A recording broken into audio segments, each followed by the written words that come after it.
ये question RRB NTPC graduate level 2026 में पूछा गया था। ये वीडियो थोड़ी सी लंबी हो सकती है क्योंकि ये क्वेश्चन ही ऐसा है। यहाँ पर 7x प्लस 5y निकालने के लिए बोला गया है, जिसमें हमें x का वैल्यू और y का वैल्यू दोनों का वैल्यू निकालना पड़ेगा।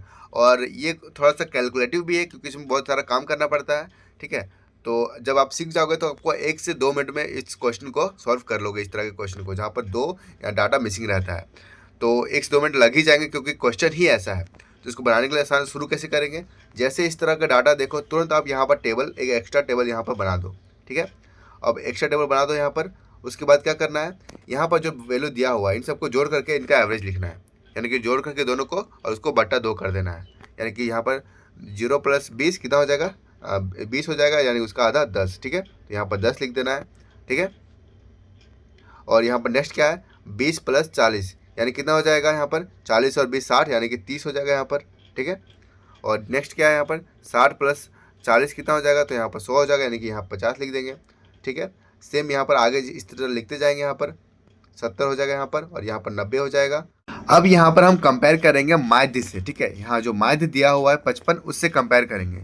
लेकिन एक बात देखो, यहाँ पर कंपेयर तभी करेंगे हम अपने कैलकुलेशन आसानी के लिए। यहाँ पर 55 से भी कंपेयर कर सकते हैं, लेकिन अपना कैलकुलेशन को हम आसानी बनाना चाहते हैं, इसीलिए हम 55 को ना मान के हम 50 मान रहे हैं माध्य। ठीक है, कि मेरा माध्य जो है वो 50 है।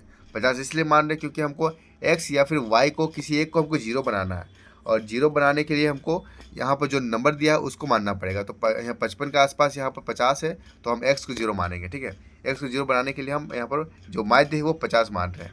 यहाँ 55 मान के बना सकते हो आप, कोई दिक्कत नहीं है। ठीक है, तो यहाँ पर हम मान रहे हैं 50, तो इसको कंपेयर कैसे करेंगे वो समझो यहाँ पर।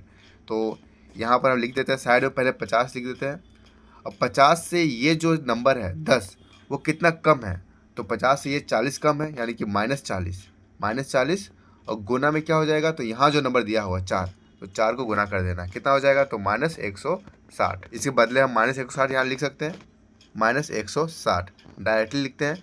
फिर क्या होगा, ये 50 जो है ये 30 से कितना कम है, तो ये कम है, तो 20 कम है, तो 20 और 20 गुना कर देंगे, यहाँ पर जो 19 है उसे गुना कर देंगे, तो 20 गुना 19 कितना हो जाएगा, 380। और 380 को यहाँ लिख देंगे 380 माइनस में, क्योंकि यहाँ पर माइनस में होगा, क्योंकि ये कम है 50 से 30, यहाँ पर 30 जो है कम है 20। ठीक है, अब ये 50 जो है नेक्स्ट यहाँ पर 50 यानी कि अगला नंबर से इससे कितना डिफरेंस है, तो 0 का डिफरेंस है। 0 का डिफरेंस तो 0 गुना होगा x में, तो 0 हो जाएगा, तो +0 लिख देंगे, या फिर नहीं भी लिखेंगे तो भी कोई दिक्कत नहीं है। ठीक है, ओके। अब आगे सॉल्व करते हैं। आगे क्या है यहाँ पर, तो यहाँ 50 है एज इट इज़, और यहाँ पर 70 है, तो यहाँ पर 20 ज़्यादा है, वो 20 ज़्यादा है तो प्लस होगा। ठीक है, अब प्लस होगा तो प्लस किससे, 20 जो है 20 गुना यहाँ पर जो लिखा हुआ नंबर उससे गुना करेंगे, यानी कि 100 हो जाएगा, तो 100 अब फिर प्लस हो जाएगा। अब यहाँ 50 जो है यहाँ, और यहाँ पर 90 है, कितना ज़्यादा है, तो 40 ज़्यादा है, तो 40 गुना कितना हो जाएगा, यहाँ पर y, 40 गुना y हो जाएगा। ठीक है, तो 40 गुना y कितना हो जाएगा, तो 40y हो जाएगा। यहाँ पर 40y लिख देंगे डायरेक्टली हम एज इट इज़ 40y।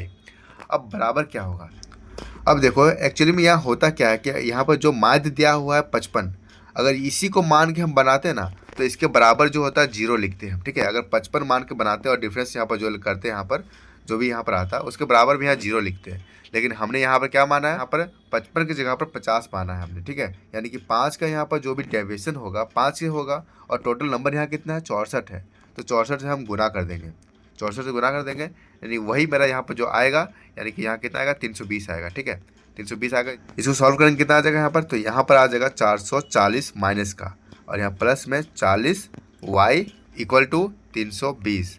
ठीक है, अब इसको और सॉल्व करेंगे हम, कितना आ जाएगा, 40y बराबर इधर ये जो है जुड़ जाएगा, इससे क्या बन जाएगा, 0 और 4 2 6 और 4 3 7, 776, यानी कि y का जो वैल्यू आएगा यहाँ पर 19 आ जाएगा।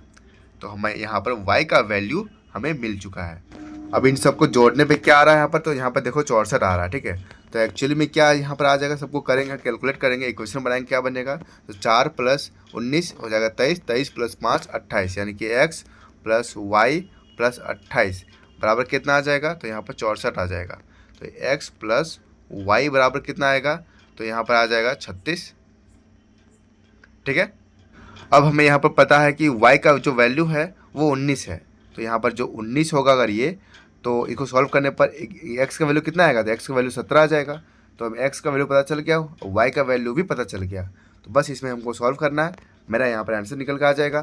तो यहाँ पर 7 यानी एक्स का वैल्यू पुट करेंगे तो कितना आ जाएगा, 17 7 119 और ये प्लस कितना आ जाएगा, यहाँ पर 5 है, ठीक है। तो वाई का वैल्यू जो है 19 है, 19 5 95, ठीक है। तो 9 5 14 और 9 1 10 और 11 और यहाँ पर 2 2 14, यानी कि आंसर मेरा जो है ऑप्शन नंबर डी सही हो जाएगा, ठीक है। उम्मीद है आपको समझ में आ गया होगा। Thank you.